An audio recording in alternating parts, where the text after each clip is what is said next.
Hello, welcome to job finder. दोस्तों, मैं शुभम आपका स्वागत करता हूं आपके अपने इस यूट्यूब चैनल पर। और दिल्ली पुलिस कांस्टेबल 2020 के लिए हमारा यह डेडिकेटेड वीडियो रहेगा। इस वीडियो में हम मैथ्स यानी कि गणित के क्वेश्चन डिस्कस करेंगे। और ये वीडियो हमारा इसलिए इम्पोर्टेंट होने वाला है क्योंकि इसमें हम एसएससी सीएचएसएल 2020 में जो भी अक्टूबर में एग्जाम हुआ है लास्ट मंथ, उसके हम मैथ के क्वेश्चन करने वाले हैं, अरिथमेटिक के। राइट, आप सभी को पता है आपका एग्जाम एसएससी लेने वाला है, तो एसएससी के जो भी हाल ही में क्वेश्चन पूछे गए हैं वो आप सभी के लिए बहुत ज़्यादा इंपॉर्टेंट साबित हो सकते हैं आपके आने वाले एग्जाम के लिए। बिल्कुल सेम इसी पैटर्न पर आपके एग्जाम में क्वेश्चन पूछे जाएंगे। राइट, तो चलिए अपना सेशन शुरू। ओके, तो देखो भाई, यहाँ पर आपकी जो अक्टूबर 2020 में एसएससी का एग्जाम हुआ है सीएचएसएल का, सीएचएसएल, राइट, इसके हम सभी की सभी क्वेश्चन आज डिस्कस करेंगे कि किस टाइप के क्वेश्चन पूछे गए थे। और आपको पता होना चाहिए सीएचएसएल भी आपके 12th बेस का ही एग्जाम है और बिल्कुल इसी लेवल का आपके दिल्ली पुलिस में भी क्वेश्चन आएगा। ये बिल्कुल लेटेस्ट क्वेश्चन है जो कि अक्टूबर 2020 में एसएससी का एग्जाम हुआ है।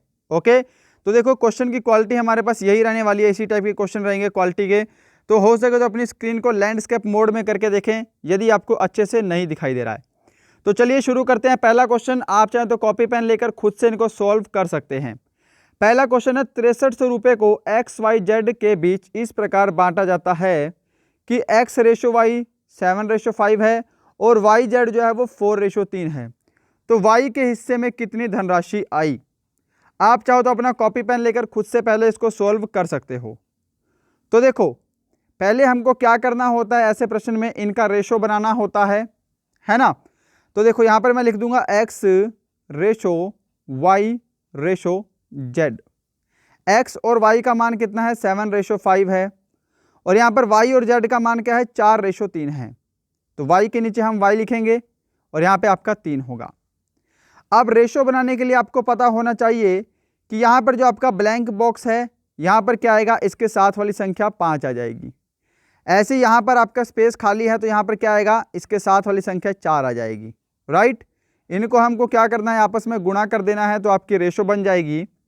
तो गुणा करने के बाद 7 चौके 28 रेशो 5 चौके 20 रेशो 5 तिया 15, ये आपका बन गया। क्या समझ में आया सभी को? XYZ का जो रेशो बना है वो है 28, 20 और 15। अब देखो यहाँ पर अगर मैं रेशो का टोटल कर दूं, रेशो का टोटल कितना होगा, 5, 8, 13 का 3, ओके, हासिल 1, 2 और यहाँ पे आपका 63 हो जाएगा। तो देखो रेशो का टोटल कितना है भाई, 63 है। और हमको प्रश्न में कुल कितने रुपए दे रखे हैं, 6300। तो 63 की वैल्यू 6300 के बराबर हो जाएगी। तो मैं बोल सकता हूँ यहाँ से कि एक रेशो की वैल्यू कितनी आ गई भाई, 100 के बराबर हो गई। ठीक है ना, एक रेशो की वैल्यू 100 के बराबर हो गई। क्या इतना स्टेप सभी को समझ में आया है? हमसे बोला है Y के हिस्से में कितनी राशि आई। तो देखो भाई, Y का जो रेशो है वो कितना है, 20 है ना। तो इस 100 को आपको 20 से गुणा कर देना है तो आपका राइट आंसर आएगा ऑप्शन सी, 2000 रुपये। ऑप्शन सी बिल्कुल करेक्ट आंसर होगा। बढ़ते हैं नेक्स्ट क्वेश्चन पे। क्वेश्चन नंबर हमारा सेकंड है बोर्ड मास का। और देखो ये बोर्ड मास का क्वेश्चन आपके दिल्ली पुलिस में 100% पूछा जाएगा। पिछले बार जो आपका 2017 में एग्जाम होता उसमें भी आया था। और ये बोर्ड मास क्या है, एसएससी का फेवरेट है। ठीक है, एक नहीं तो 2 क्वेश्चन तक बोर्ड मास के आ जाते हैं। तो इसको सोल्व करेंगे। तो देखो बोर्ड मास में क्या होगा, पहले हमारी छोटी वाली ब्रैकेट ओपन होगी, फिर करली ब्रैकेट ओपन होगी और फिर जो है बड़ी ब्रैकेट ओपन होगी, है ना। तो शुरू करते हैं। तो पहले हमारा छोटी ब्रैकेट से शुरू करेंगे तो यहाँ पे मल्टीप्लाई होगा, 7 तिया 21 और यहाँ पे कितना है, माइनस में 33 है। तो 21 माइनस 33 कितना हो जाएगा, यहाँ पे इसको कैंसिल करने के बाद, यहाँ पे आपका 12 हो जाएगा। ठीक है, तो इतना एरिया कट गया आपका, यहाँ पे कितना हो गया आपका, 12 आ गया। अब देखो 12 प्लस 8 में कितना होता है, 72 होता है। तो यहाँ पे 72 हो गया। तो 72 और 12 को जोड़ूंगा तो कितना बनेगा, टोटल 84 बनेगा। राइट, तो इन सबको काट के मैं, इतना हमारा हिस्सा कट गया और इतना हिस्सा कटने के बाद हमारा 84 आ गया। अब ये 84 89 में माइनस होगा तो यहाँ पे कितना आ गया भाई, 5 आ गया। तो हमारा ये भी कैंसिल हो गया, यहाँ पे 5 आ गया। 5 डिवाइड बाई 90 प्लस 15 और स्टार्टिंग में आपका माइनस है, ये हमारा बच गया। ठीक है, अब पहले हम भाग करते हैं तो क्या होगा, 18 पंजे 90, 18, तो -15 प्लस 18 आपका बच गया। अब इसको सोल्व करेंगे तो कितना आएगा, प्लस का 3 आएगा। ऑप्शन ए आपका बिल्कुल करेक्ट आंसर होगा। आपको कॉपी पेन लेकर खुद से इनको सोल्व करना है। बिल्कुल ओरिजिनल और बिल्कुल लेटेस्ट क्वेश्चन आपके लिए लेकर आया हूं मैं, जो कि आपको डेफिनेटली बेनिफिट देंगे आपके दिल्ली पुलिस के एग्जाम में। क्या ये क्वेश्चन सभी का सही है? चलो क्वेश्चन नंबर 3, निम्न में से कौन सी संख्या 11 से पूर्णतः विभाज्य है?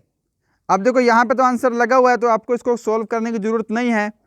इसके दो तरीके हो सकते हैं। मैं आपको पहले एक जेन्युइन बात बता देता हूं, क्योंकि अब मेरे को इसका आपको तरीका बताना पड़ेगा कि आपको एग्जाम में कैसे जल्दी फाइंड आउट करना है। तो देखो यहाँ तो आप सभी संख्या को 11 से भाग करवा के देख लो, या फिर क्या होता है, ओड माइनस इवन का इसमें डिविजिबिलिटी रूल लगता है। जैसे कि 9, 6, 3, 3, 9, 1, ये हमारा आंसर है बिल्कुल करेक्ट। तो ओड माइनस इवन 11 का डिविजिबिलिटी रूल होता है, यानी कि देखो 9 और 3 कितने हो गए, 12, 12 और 9 कितने हो जाएंगे यहाँ पे, 12 और 9 21। ठीक है, तो 21 में से आपको फिर ये वाली जो बच गई ये माइनस करनी पड़ती है। 6, 3, 9 और 1 10, तो 21 में से 10 माइनस करेंगे, हमारा कितना बचेगा, यहाँ पे आपका 11 बचेगा, है ना। तो देखो ओड माइनस इवन करने पर जब भी आपका 0, 11 या फिर 11 का कोई भी मल्टीपल बचे, तो इसका मतलब वो संख्या क्या है, 11 से भाग हो जाएगी। तो यहाँ पे इसीलिए आपका ऑप्शन सी करेक्ट आंसर होगा। ओड माइनस इवन करने पर हमारा 11 बच रहा है, तो आपका नंबर 3 ही बिल्कुल करेक्ट आंसर होगा। ये संख्या 11 से पूर्णतः भाग होगी। क्या सभी को समझ में आया है? चलो क्वेश्चन नंबर 4 है आपके सामने स्क्रीन पर, जल्दी से सोल्व करेंगे। हम यहाँ पर टोटल टॉप 10 क्वेश्चन डिस्कस करेंगे एसएससी के, अभी लेटेस्ट 2020 में क्वेश्चन आए हुए CHSL में। तो देखो अपनी स्क्रीन को लैंडस्केप मोड में कर लेना। इस क्वेश्चन की थोड़ी सी लैंग्वेज जो है वो बहुत ही छोटे छोटे इसके लेटर हैं। 10% वार्षिक साधारण ब्याज की दर से कितने वर्षों में 3500 की धनराशि 4500 हो जाएगी?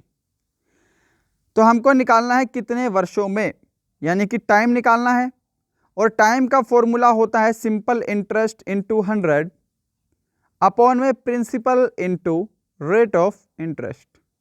क्लियर है जी इतनी बात? अब देखो 3500 से कोई धनराशि 4500 हो गई, तो साधारण ब्याज कितना लगा है, 1000 लगा है, इंटू 100, प्रिंसिपल हमारा कितना है 3500 है, और हमारी जो रेट ऑफ इंटरेस्ट है वो कितनी है, 10% है। बस इसको सोल्व करेंगे तो हमारा टाइम आ जाएगा। देखो यहाँ पर 3 जीरो से इसकी 3 जीरो कट गई पूरी की पूरी, 5 से कैंसिल करूंगा तो यहाँ पे 20 आएगा, और 5 से कैंसिल करूंगा तो यहाँ पे 7 आएगा, तो 20/7 हो गया। अब अगर हम इसको सोल्व करेंगे तो क्या आएगा, 7 दूनी 14, 14 सही 6/7 वर्ष, जो कि आपका ऑप्शन ए बिल्कुल करेक्ट है। उम्मीद करूंगा सभी को समझ में आया होगा। चलो क्वेश्चन नंबर 5, क्वेश्चन नंबर 5 पूछा गया था इस तरह से। अब देखो आपके एग्जाम में अलजेब्रा नहीं आएगा, बट अब ये मत सोचना कि ये क्वेश्चन अलजेब्रा का है। ये अगर बेसिक क्वेश्चन है तो इसको आप सिंपलीफिकेशन का भी क्वेश्चन मानकर चल सकते हैं, क्योंकि ऐसे क्वेश्चन आपके दिल्ली पुलिस में 100% पूछे जाते हैं। तो देखो इसको आप 2-3 तरीके से कर सकते हो। ठीक है, हम इसको कैसे करेंगे, हम इसको कर लेते हैं ऑब्जर्वेशन से। ठीक है, हम कोई वैल्यू पुट करके देख लेते हैं जो कि यहाँ पे सेटिस्फाई करेगी, तो यहाँ पे हमारा आंसर आ जाएगा। तो मैं पहले यहाँ पर देख रहा हूँ, यहाँ पर पुट करना आसान है। अब यहाँ पे 5 कैसे आएगा, गुणा करने से किसी संख्या को 5 कभी आ सकता है, नहीं आ सकता ना। तो हम क्या करेंगे, यहाँ तो हमारे को 2.5 को 2 से गुणा करना पड़ेगा, तब जाके आपका 5 बनेगा। या फिर आप क्या कर सकते हो, 5 गुणा 1 करके आप 5 बना सकते हो। ठीक है, तो x का मान मैंने 5 रख लिया और y का मान मैंने 1 रख लिया। यहाँ पर हमको देखना है क्या सेटिस्फाई हो रहा है या नहीं हो रहा। x का मान अगर हम 5 रखेंगे, y का मान 1 रखेंगे, तो यहाँ पे आपका 3 बनेगा। तो यानी कि हमारी दोनों ही इक्वेशन जो है वो सेटिस्फाई हो रही है। समझ गए ना, x की वैल्यू 5 है और y की वैल्यू 1 है। अब यहाँ पर हमको वैल्यू पुट करनी है और हमारा आंसर आ जाएगा। तो x की वैल्यू 5 है, 5 का स्क्वायर कितना होगा, 25 होगा। y की वैल्यू 1 है, तो यहाँ पे 4 ही बचेगा, तो यहाँ पे 21 आपका राइट आंसर होगा, ऑप्शन सी। मैं उम्मीद करूंगा सभी को समझ में आया होगा ये वाला क्वेश्चन भी। चलो क्वेश्चन नंबर 6, और जिन्होंने अभी तक इस वीडियो को लाइक नहीं किया है, सबसे पहले आपको वीडियो को ही लाइक करना होता है कि एक बाइक का सूची मूल्य इसके क्रय मूल्य से 15% अधिक रखा गया है, इसे 20% की छूट पर बेचा जाता है, डीलर के हानि या लाभ प्रतिशत की गणना करें। तो देखो भले ही यहां पे आंसर आपको दे रखा है, ठीक है, बट आप क्या करो, इसको खुद से पहले सोल्व किया करो, कॉपी पेन में अपना आंसर वहां पर भी निकालो। ऐसे नहीं कि यहाँ पे आंसर दिया आप सोल्व नहीं करोगे तो कोई फायदा नहीं हुआ इस वीडियो को बनाने का। बिल्कुल लेटेस्ट प्रश्न आपको देखने को मिल रहे हैं और अभी तक ये वीडियो कोई बना ही नहीं रहा होगा दिल्ली पुलिस के लिए। तो देखो माना मैंने सीपी और यहाँ पे एमपी हो गया, यानी कि मार्क प्राइस अंकित मूल्य, कि यदि सीपी 100 रुपये है तो एमपी क्या है, उससे 15% अधिक है, यानी कि 115 हो गया। समझ रहे हैं ना। अब बोल रहा है कि इसे 20% की छूट पर बेचा जाता है। तो देखो 115 जो एमपी मूल्य है इसको 20% की छूट पर क्या किया जाता है, बेचा जाता है। तो 20% की छूट पर बेचने के बाद 115 का 20% होता है 23। छूट पर बेचा है तो कितने की बेचेगा, 5 में से 3 गए 2, ओके 8, यहां पे आपका बनेगा 92, 11 में से 2 गए 9, तो 92 की बेचेगा उसको। अब बोला कितने का लाभ या हानि हुई, 100 रुपये की उसने चीज खरीदी है और क्या कर रहा है वो उसको 92 रुपये में बेच रहा है, तो 8% आपको दिखाई दे रहा है। 8% का क्या हुआ है, हमको लॉस हुआ है। क्या सभी को समझ में आया है ये वाला क्वेश्चन भी। चलो क्वेश्चन नंबर 7, एक मोटरसाइकिल को 70,000 रुपये में बेचने पर राम को 25% लाभ प्राप्त होता है। यदि उसे 30% लाभ प्राप्त करना हो तो मोटरसाइकिल को किस क्रय मूल्य पर बेचना चाहिए। तो देखो सबसे पहले आपको एक चीज पता होनी चाहिए जो कि प्रॉफिट एंड लॉस में बेसिक होती है, कि अगर लाभ प्रतिशत दिया है तो इसको हम 100% प्रॉफिट % लिख सकते हैं, और यदि हानि होता तो 100 माइनस लॉस प्रतिशत होता। समझ गए। अब बढ़ते हैं क्वेश्चन के सॉल्यूशन पे, कि कह रहा है कि 70,000 रुपये की कोई चीज बेचने पर उसको 25% का लाभ हो रहा है। अब इस 25% को मैं 125 लिख सकता हूं। ओके, अभी मैंने ऊपर आपको समझाया है। बोल रहा है कि उसे किस मूल्य पर बेचें कि 30% का लाभ हो, यानी कि उसको किस मूल्य पर बेचें कि उसको 30% का लाभ हो। अब लाभ है तो मैं इसको भी 130 लिखूंगा। ओके, अब क्या करो, क्रॉस मल्टीप्लाई करेंगे और हमारा यहां से आंसर आ जाएगा। क्रॉस मल्टीप्लाई करने के बाद ये आपका 70,000 गुणा 130 अपॉन में 125 इंटू एक्स। ओके, अब इसको सोल्व करेंगे। यहां पे देखो किससे करेंगे, 25 से कर देते हैं। 25 पंजे 125, ठीक है, 25 दूनी 50, 25 अठे 200, 0 0, 2800 आ गया। अब इसको हम और सोल्व कर लेंगे, तो किससे काटेंगे, 5 से काट देते हैं। 5 5 पंजे 25, ठीक है, 5 6 30, तो 560। अब 560 को आपको 130 से गुणा करना है और आपका यहाँ से आंसर आ जाएगा। तो देखो गुणा कर लेते हैं, मैंने 56 को 13 से गुणा कर लेता हूँ, 2 जीरो हम बाद में अपने आप लगा देंगे, ठीक है। 6 3 18 का 8, हासिल 1, 5 3 15 और 1 16 इंटू 6 इंटू 5। अब करेंगे हम 6 6 12 का 2, हासिल 1, 5 6 7 2 8, तो आपका ऑप्शन ए मैच कर गया। 7 2 8 और 2 जीरो हमको यहाँ वाली लगानी है। ओके, क्या सभी को समझ में आया है। चलो क्वेश्चन नंबर 8 आपके सामने स्क्रीन पर है और जल्दी से आपको आंसर देना है कि 25 व्यक्तियों के समूह की औसत आयु 28 वर्ष है। 25 वर्ष औसत आयु वाले 5 नए व्यक्ति इस समूह में शामिल हो। अब सभी व्यक्तियों की औसत आयु ज्ञात करें। तो देखो पहले कह रहा है कि 25 व्यक्तियों की औसत आयु कितनी है जी, 28 वर्ष है। यदि मैं 25 को 28 से गुणा कर दूं तो हमारे पास टोटल आ जाएगी कि टोटल जो है 25 व्यक्तियों का टोटल आयु कितनी है। तो करते हैं यहाँ पे गुणा फटाफट। 28 को हमको 25 से गुणा करना है। 8 पंजे 40 का 4, 5 दूनी 10 4 14, ठीक है, 8 दूनी 16, हासिल 1, 2 दूनी 4 और 1 5, तो 0 6 4 10 की 0 5 6 और यहाँ पे 7, तो यहाँ पे कितना आएगा आपका। इसको यहाँ से गुणा करने के बाद 700 आएगा। ओके, अब बोल रहा है कि 25 वर्ष औसत आयु वाले 5 नए विद्यार्थी इस समूह में शामिल हो गए। तो 5 नए विद्यार्थी शामिल हो गए तो कितने हो गए? टोटल विद्यार्थी 30 हो गए, ठीक है। और 25 वर्ष उनकी औसत आयु थी, 25 वर्ष उनकी औसत आयु थी। तो ऐसे कर लो, ठीक है, डायरेक्ट कर लेते हैं कि 25 वर्ष औसत आयु थी और 5 विद्यार्थी है, तो टोटल आयु इनकी कितनी हो जाएगी? 125 हो जाएगी। तो इस 700 में 125 और जोड़ देंगे तो यहाँ पे आपका 825 बनेगा। और ये 825 क्या है? ये पूरे की पूरे अब 30 विद्यार्थियों की आयु का टोटल है। हमको निकालना है सभी व्यक्तियों की औसत आयु। अब देखो, सभी व्यक्तियों की आयु का टोटल है 825 और टोटल व्यक्ति कितने हैं? 30 हैं। तो 825 को आपको 30 से भाग करना है, आपका आंसर आ जाएगा, है ना। एवरेज क्या होता है? आंकड़ों का योग बटे आंकड़ों की संख्या।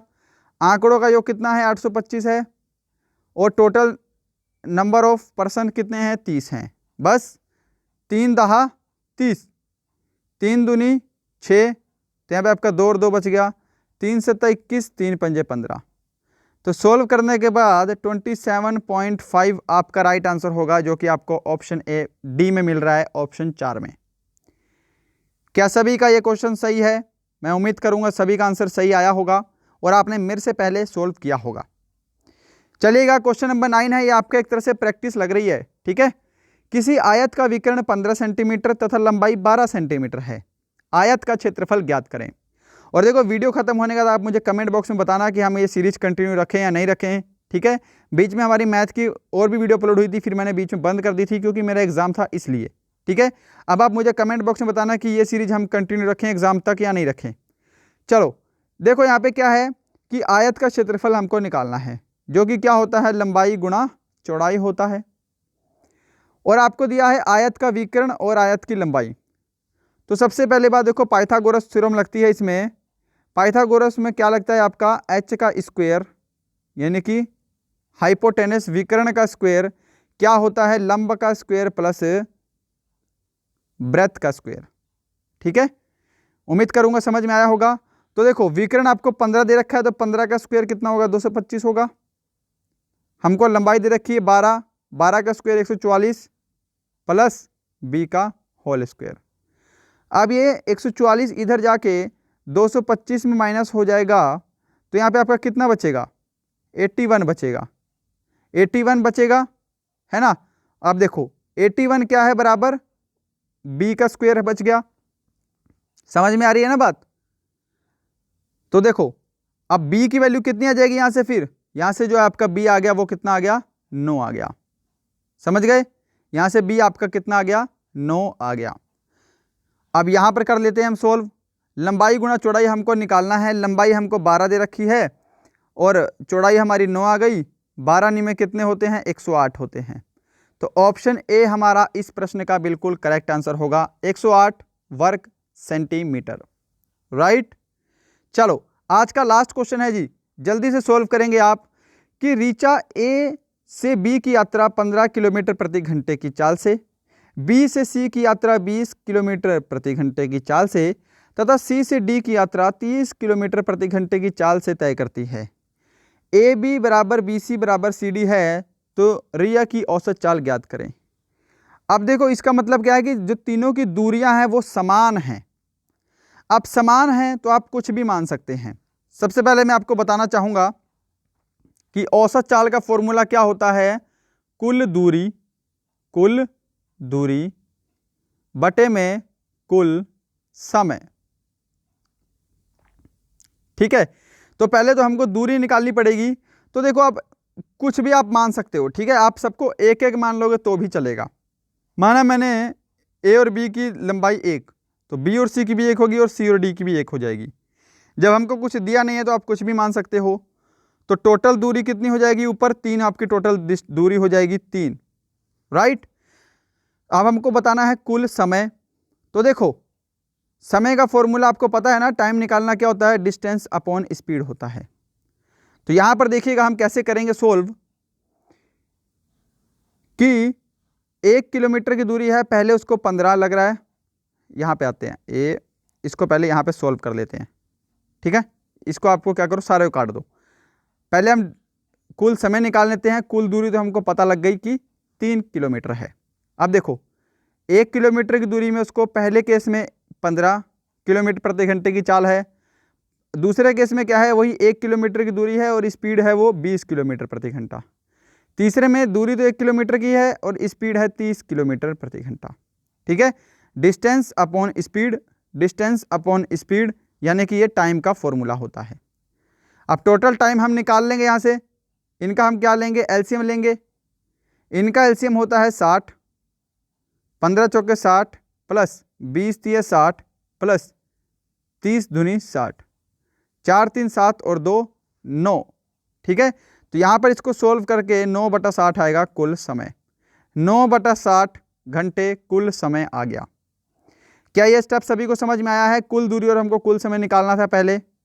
अब इसको हम सोल्व कर लेते हैं। मैं सभी को रफ कर दूं अब। ठीक है, रफ नहीं करते, यहीं पे कर लेते हैं। देखो कुल दूरी हमारी 3 किलोमीटर थी, समय हमारा कितना है, 9/60 है।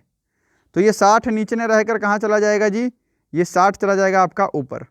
ठीक है, 3 एकम 3, 3 तिया 9, 3 से हम 60 को काटेंगे तो कितने बार में जाएगा, 20 तिया 60, 20 बार में। तो ऑप्शन सेकंड इसका करेक्ट आंसर होगा 20 किलोमीटर प्रति घंटा। तो गाइज यही था आज का सेशन। मैं उम्मीद करूंगा आप सभी को बहुत ज़्यादा पसंद आया होगा। अब आप मुझे कमेंट बॉक्स में ज़रूर बताना कि ये सीरीज़ हम कंटिन्यू रखें या नहीं रखें। बीच में मेरे से बंद हो गई थी क्योंकि मेरा एग्ज़ाम टाइम चल रहा था इसलिए। ओके, तो बताना कि आपको ये सीरीज़ कैसी लगी। हम चाहें तो आपके लिए एग्ज़ाम तक ये सीरीज़ कंटिन्यू कर सकते हैं, बट यदि आपकी वोटिंग आएगी तब। ठीक है, तो मिलते हैं नेक्स्ट वीडियो में किसी और अच्छे टॉपिक के साथ। तब तक के लिए थैंक यू सो मच।